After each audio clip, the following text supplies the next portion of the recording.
सजी हो सजी सजी सजी सजी सजी। हेलो एभ्रिवान, नमस्ते, लासो फ्याफुल्ला हजुरहरूलाई फेरि पनि स्वागत छ हाम्रो जामे च्यानलमा। अनि खासमा चाहिँ हामी यहाँ हाम्रो छोराको पास्नेको लागि सोध्न आएको थियौँ। अनि खास गरी अलि ढिलै हुन्छ होला भनेको त उसको त पास्ने गर्ने टाइम त भइसकेको रहेछ। हाम्रो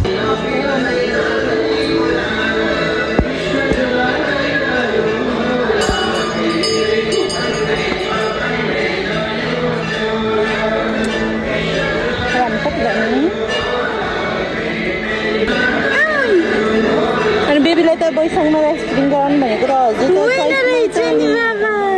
6 मन्थ पुगिसक्नु भएछ नि, 16 मन्थको त। हामी भजन हेर्न जान्छौँ एकछिन। यहाँ चाहिँ आरती सुरु हुन लागिसक्यो, तर हामीसँग टाइम छैन नि त है, के गर्ने हो। टाइम त छ, फेरि छोरोले दिन्छ कि दिँदैन टाइम भन्ने कुरो नगर है। हस् भन न, हेर न कति मजा हुन्छ नि बाबा।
हामी चाहिँ अहिले बिन्दासिनी मन्दिरबाट निस्केर ब्याक साइडको बाटोबाट घर जाँदैछौँ। यो चाहिँ तेर्सापट्टि भन्छ।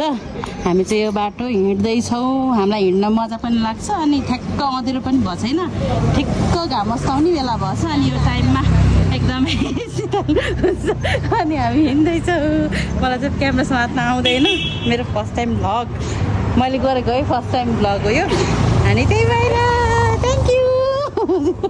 यो तेर्सापट्टि नै भन्छ होला यसलाई। यो तेर्सापट्टि साइडतिर चाहिँ एकदमै धेरै मन्दिरहरू छ। अनि यहाँ हाम्रो नेवार समुदायको बस्तीहरू पनि अलि धेरै नै छ यो टोलमा चाहिँ। मलाई नि मनपर्छ एकदम भाइ बिहाको चाहिँ। सानो सानो काठको घरहरू पनि छ होइन, मन्दिरहरू।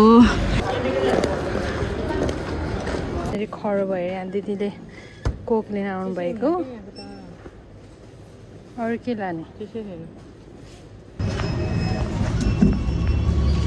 यता हेर न, यता हेर न एकचोटि, हेर न। सजी सजी सजी उभो दसैँ लुङीले गाईमा चौरीमा चर्ने खर्का छ।